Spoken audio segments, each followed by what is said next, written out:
Greetings and welcome to the Dr. J Vlog series. It is Friday, April 11th, 2025, and on Fridays we look into human behavior and justifications. And specifically today, we're going to be looking at lifelong learning as a core human behavior and the importance thereof, shall we say. So here's a fun coincidence. Yesterday morning, my sister texted me how she likes how I connect my vlog commentaries with real-life situations and experiences, that sort of thing. And so I thanked her, and I explained that that's always sort of been my secret to success, if you will, as a university professor. That is, I've always tried to have a clear outline in terms of the knowledge that I'm trying to convey or teach on a particular day, but then I also look for those hooks and little stories with which my students or the general audience might be able to connect. And then guess what? Just a few hours later, I ran into a colleague who's going to be retiring at the end of the month, and she updated me on her daughter. And her daughter had been a student of mine some years earlier. And she talked about how much she enjoyed my classes, which is very sweet, but how she particularly liked the stories that I would tell. So again, I thanked her, of course. I asked her to ask her daughter if she were inclined to send me an email and update me with what's happening in her life. That's one of the things that I quite enjoy about what I do for a living. I like hearing from students after they graduate, sometimes years later. I've been invited to a few weddings and that sort of thing. So yeah, it's always great to hear what people are up to. And so after, I guess, 38 years now of university teaching, and I hope I'm not being immodest when I say this, but I think that that's probably the one thing that I'm best at doing, I guess, teaching. And of course, we all have certain skills and talents. And so I would ask you, what do you think that you do best of all, out of all the many things that you're able to do? What's the one thing that you think sort of stands out in your own life? Where have you devoted your energies over the years? And of all the things that you do, what do you think you do best of all? Or maybe there are two or three things. But you almost certainly know, right? You can answer that question. If you can't, give that some thought and maybe rejig your thinking and reorient your life so that you are pursuing or doing the things that you're particularly capable or skilled at doing. And so, anyway, here's the thing. A colleague then said to me a few months ago that it must be really easy then for me to teach university these days, especially with all my many years of experience and since I've taught most of the courses several times and so on. And without thinking, and this is absolutely true, I said, no, not at all. In fact, I worry about teaching more today than I ever have, which might seem strange. And the reason is that, well, I worry, first of all, that I'm doing a good job because people are investing a lot of money by taking university classes, getting their degrees, and so on. And that can be a challenge in and of itself, just the financial aspect. So there's that element, but especially in a world where people are so often distracted or have other priorities, right? Or have to balance a job with coming to class, that sort of thing. And then the fact of the matter is the world's changing rapidly too.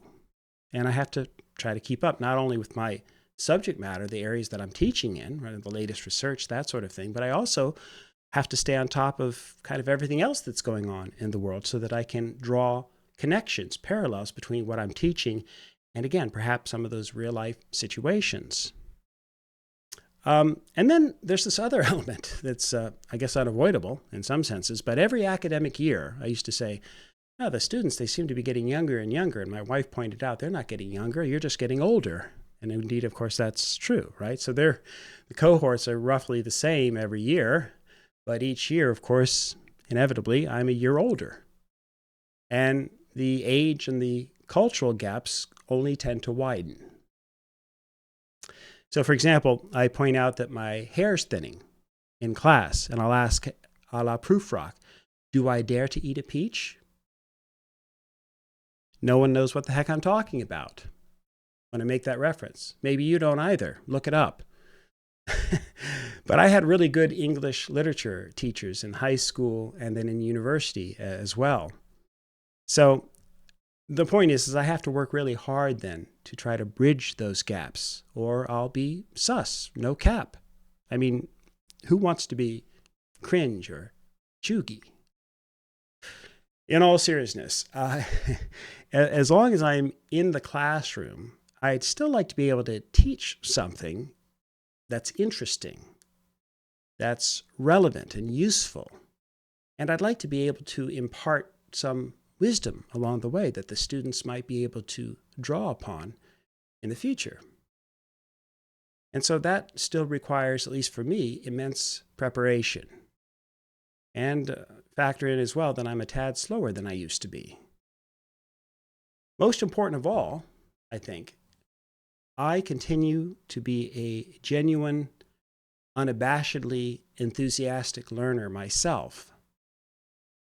I still have an almost childlike curiosity in terms of how I approach the world, and literally every single day. I'm constantly asking about how things work, why they work the way that they do, and almost always what things might mean. So I'm truly excited every single day, and this is no exaggeration, to learn new things. There's always at the top of my highlights, almost always, it's the aha experiences or the wow, now I get it kind of moments. And then I have my senior moments too, but that's beside the point. So it's genuinely fun to be learning. It's exciting to be learning all the time. And there's a neurological component to all of this as well, right? That's the release of dopamine. When ironically, perhaps, I no longer feel like I'm as much of a dope after I've learned stuff. And it's analogous to those moments in sports, at least what I recall, growing up, where, for example, you'd have a really great game, and that would be exciting. Or you established a new personal record, a new PR in swimming or in running or in, shooting, making a number of free throws in a row, whatever the endeavor might have been. Now, in contrast, I've certainly met many people along the way who've basically lost that drive to keep learning or expanding their minds, if you will. Usually because either they think they already know enough or know all that they need to know in a given area, or because they've lost that childlike sense of wonder, that curiosity. And I've always said that the day I'm no longer curious about the world around me and that I no longer have the energy to learn anything else, I'll know my time has arrived to leave. I've said that before on this vlog. And so there's a core principle involved here too. Since we live in a world of constant change, if we are not constantly learning about the world, then we're in some ways always falling behind. If we can't engage in the evolving world and learn the new languages or symbolic forms of communication or technologies in some cases, we're going to be potentially left out of the conversations. I've often said that if I could have one superpower, like being able to fly or being able to be invisible, for me, I'd like to be able to speak every language. What an amazing ability to speak with people in whatever their native language might be. No one in that sense would be a stranger. We'd always have some kind of a connection.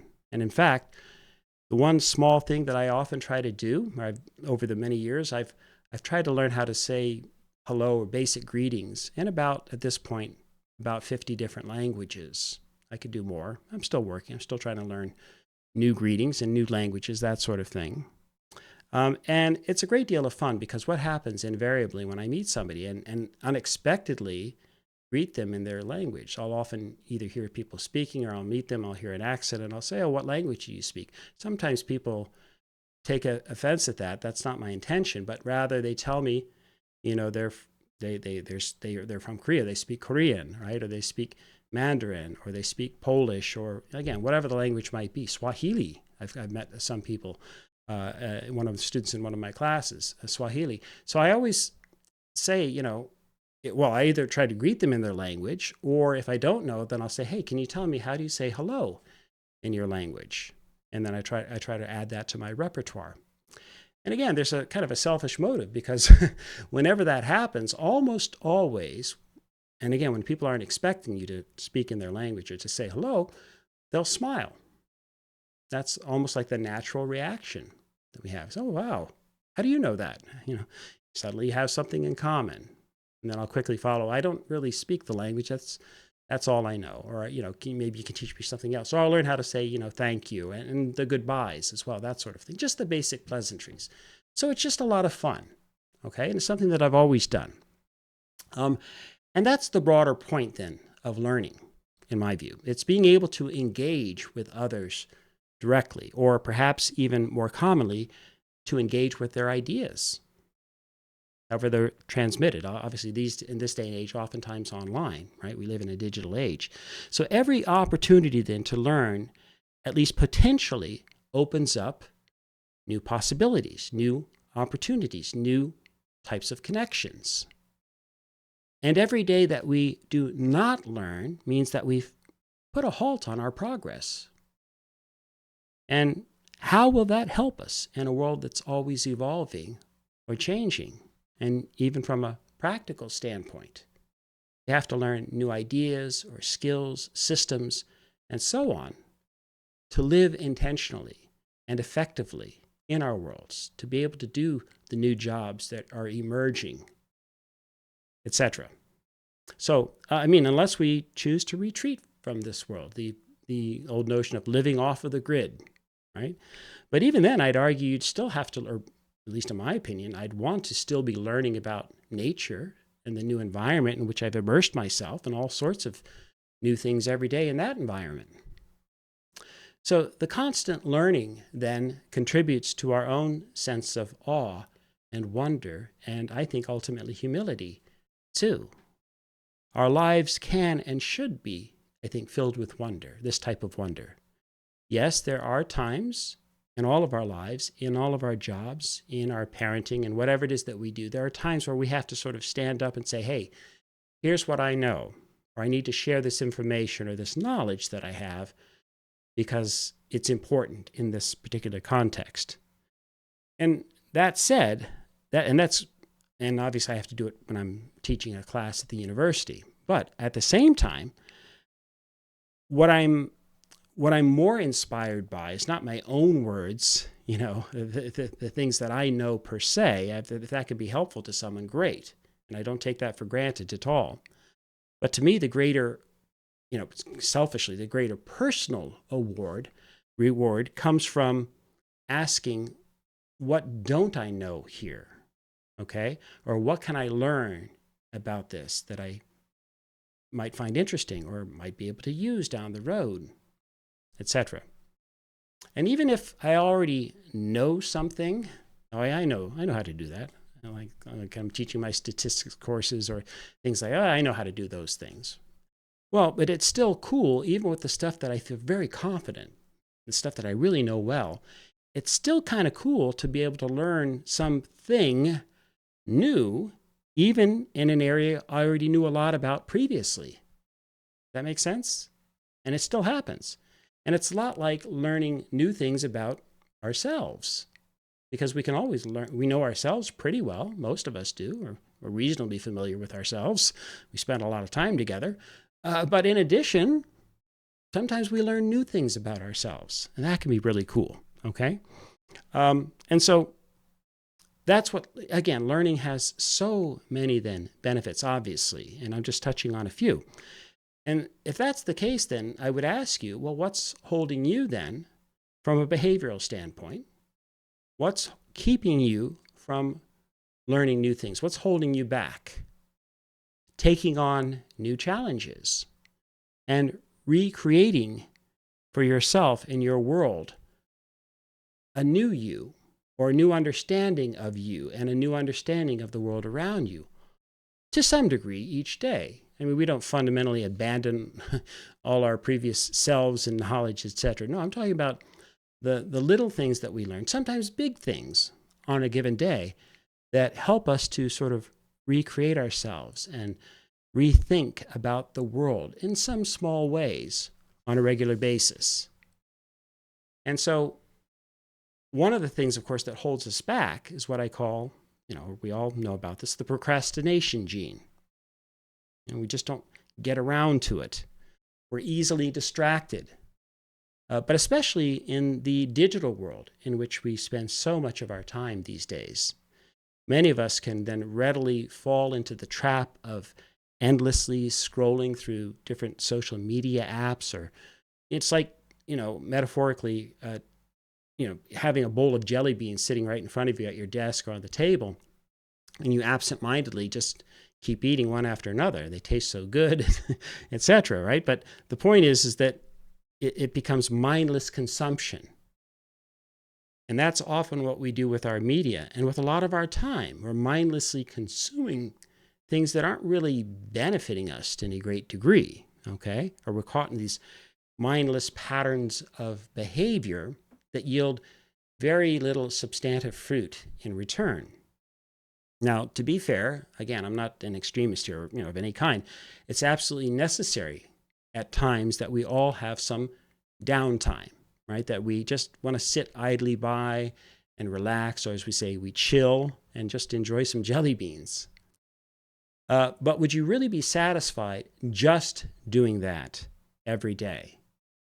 Or might you still want to do something else with your life, and especially with your learning? Most of us would rather learn stuff and then perhaps figure out how to apply that knowledge, put it into practice. And that's, I find, much more exciting then, and requires, of course, a commitment on your part, on my part. So again, I get it. We only have so much time and energy. But let me restate that this way, the obvious adage: you have a limited amount of time and energy. And in a way, of course, that's true. But I also would restate it to suggest that we have so much mind and energy. It's a glass half full perspective, if you will. Yes, the time's limited, it's fixed, but we actually have tremendous amounts of mind and energy. And we're just not actively always using that on a regular basis. Think about the vlog series that I'm doing right here, for example. Right? Am I still a university professor with teaching and research obligations? Check. That takes up a lot of my time. Am I still a husband and the father of 5 boys, among other things and other relationships that I have with people? Of course. So that takes a lot of time. Thankfully, they've all moved out, so if they were living here, they'd take even more time. But because they live and all spread out across Ontario, then they don't take as much time. That is the 5 young men in our lives. But they take time too, just as I'm sure we take time for them. In any event, you see the point. And do I still like to get to the gym every day? Some exercise, some cardio, what have you? Sure. And then there are all the other kind of household responsibilities and the shopping and the volunteer activities, etc., right? The friends that we like to visit and see on occasion. So yeah, we have all these things that eat into the total amount of time available. All right. So how does the vlog series then fit in, given what I've just described? Well, to be honest with you, again, most of the vlogs take at least a couple of hours each day, in terms of I have to commit to the thinking, to the writing, to the prepping, to the recording, and then the uploading. And by the way, I get away with this to some degree too, because I do almost no editing.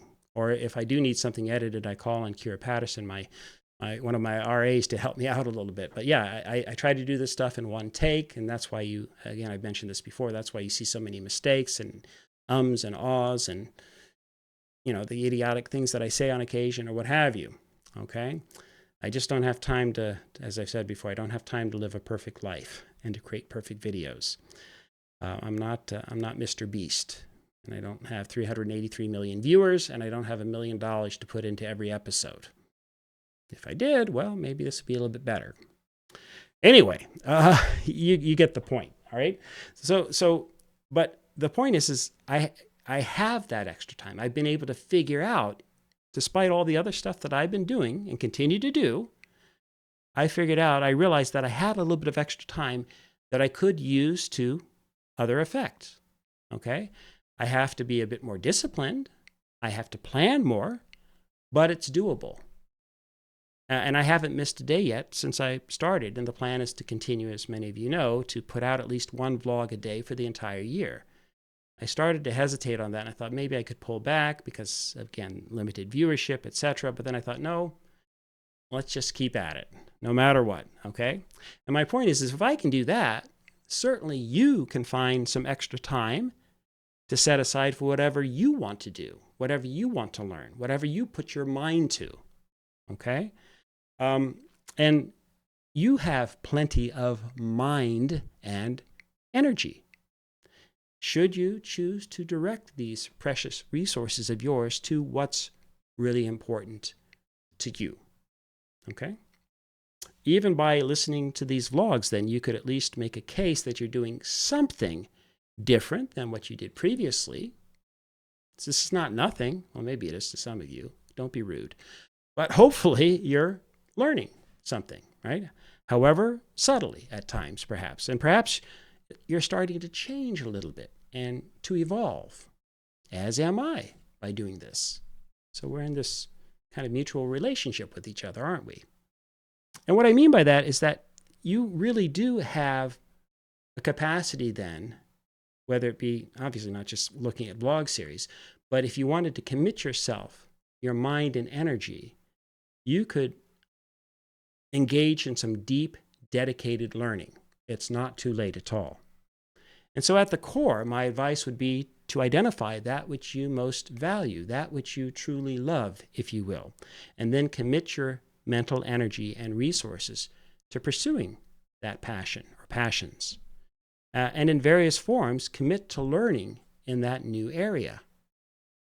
This learning, of course, can take so many different forms as well.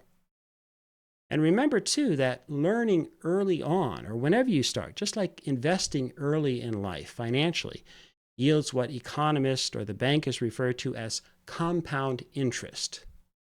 Okay? That is, it multiplies over time. So as you invest in learning, you'll see both the immediate benefits, but also you'll find that there are long-term benefits that also multiply even further and expand and apply to a range of different endeavors. So the question then would be, what would you love to learn? And by extension, what would you love to do?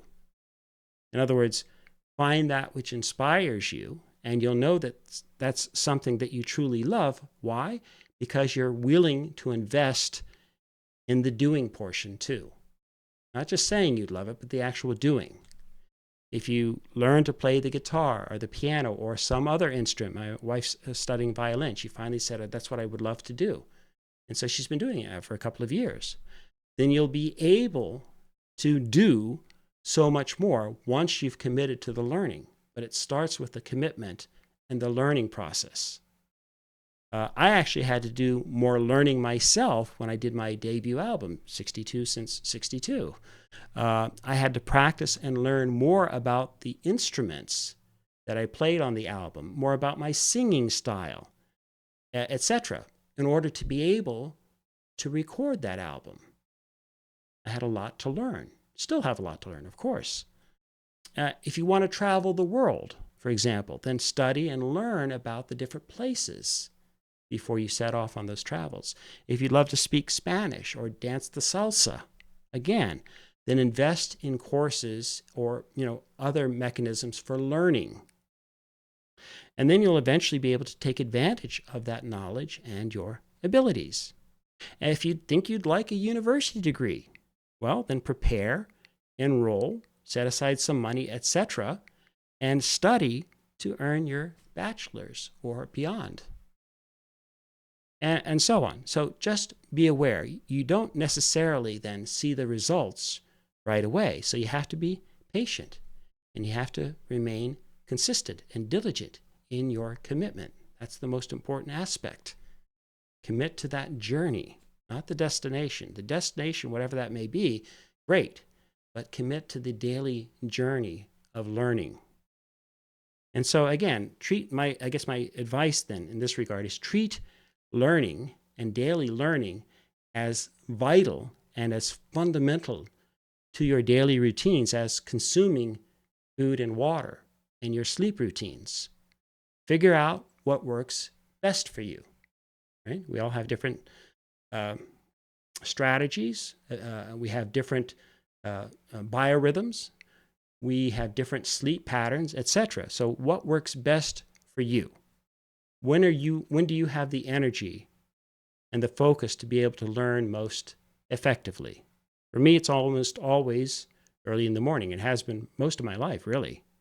And then yet for most of my sons, it's quite the opposite. And many of them they learn better. They're night owls, if you will. Doesn't matter. What works best for you? That's the key. Figure that out, and you'll at least be able to start laying the groundwork for a more sustained commitment to the learning that you'd love to be doing. And then remember that your investment in learning eventually turns into the currency of knowledge. And again, like actual money, as a form of currency, insofar as I rarely hear people say things like, well, I just have too much money. Well, by the same token, rarely do I hear people say, I just have too much knowledge, right? Again, there might be some things you may not want to learn in this lifetime, but I'm far more inspired, and you probably are too, by all that's left to learn or all that could be learned. So little time, so much to know. So remember, your investment is not just in learning, but it's in yourself, and it's in your own well-being, therefore, as well. And there is still indeed time to learn each and every day. Just gather up the fragments that are scattered across your daily life, pull some of these together to commit to something that you'd like to learn. Even just 10 to 15 minutes a day can be transformative. And then once you start, you'll find that it's much easier to keep going. Often it's the getting started part that's the greatest challenge. And by the way, the other thing is that then you'll also usually find that you have more time available to pursue your passions once you get started, and you find out that, hey, it's actually easier to make time for this than I realized. So that's what I want to ask you to do, or challenge you to do moving forward. Between now and next week, or next time you're online looking at one of my vlogs, decide on something, or write in the comments below something that you think you'd like to start to learn more about. Okay, and maybe you'll inspire others by sharing a little bit about your story as well.